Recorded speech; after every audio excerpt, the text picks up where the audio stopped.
peeps, pinadalan tayo ng subcase ng isang case for the iPhone 16. Meron din sila mga cases for different brands. For example, meron sila for Samsung, meron sila for iPhone, and meron din sila mga peeps para sa Nintendo Switch 2, which is sobrang cool yun mga peeps. So in this video mga peeps, check natin itong subcase kasi pinadalhan lang sa atin ito and I really wanted to see if it's that good. So like and subscribe, and without further ado, let's get started mga peeps. So mga peeps, ang pinadala sa atin na case is for iPhone 16. Pero mga peeps, meron din silang iba't ibang cases for different devices, even the Z Flip, Z Fold, meron silang case. Pero ako mga peeps, sobrang skeptical ako dito sa case ng subcase kasi I haven't tried it yet. Check natin kung ano ang pinadala sa atin ng subcase and kung sulit ba talaga bumili sa subcase. So yung pinadala sa atin ng subcase is the Unicorn Beetle. So sabi daw dito mga peeps ay drop resistant siya. Actually, military drop resistant siya. And sa likod mga peeps may mga nakasulat kung ano ang kaya ng case na ito. Meron siyang good grip, meron siyang scratch resistant, shock resistant, meron siyang dual layer, and accurate yung pagkagawa niya. So mga peeps, interested daw sa case nito, let's unbox it.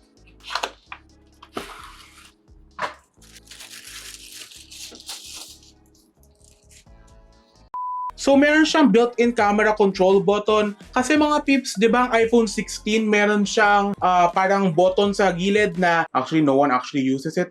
Pero ito mga peeps, kaya niya i-protect yung button na yon. Actually hindi siya button nga pero kaya niya i-protect yung gilid ng iPhone. So ito ang case itself, and ang nakuha ko mga peeps na kulay I believe is the blue one. And ito mga peeps, ang case itself, meron siyang plastic para hindi siya magasgasan during shipping, and meron siyang parang grip na, ang kula, parang magaan siya pero ang chunky ng tsura. So if you don't know mga peeps, itong side button na ito yung pinakamahal na parte ng iPhone 16. Like seriously, if you own an iPhone 16, kailangan nyo ng case na may ganito. Kasi kung may case ka pero wala kang protection para dun sa side button, sobrang hirap ipagawa yon. So first thoughts dito sa case nito, ang ganda ng tsura mga peeps. Bagay na bagay dito sa color ng iPhone 16 ko. And meron siyang MagSafe adapter sa likod, which is sulit na sulit para sa akin if you're planning to buy one of these. So sinasabi ko na maganda ang case nito, pero how much is the case? At the time of recording this video, ang halaga ng case na ito is nasa 793 pesos.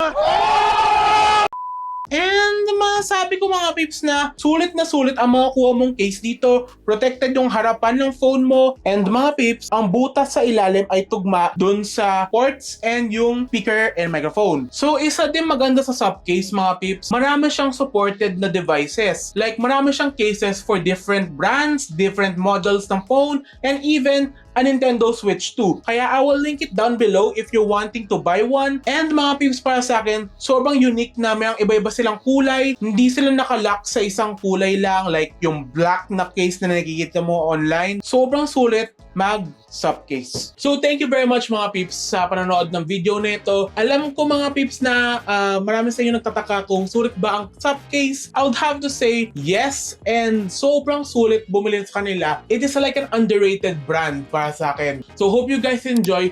Like and subscribe, and thank you very much mga peeps. Bye!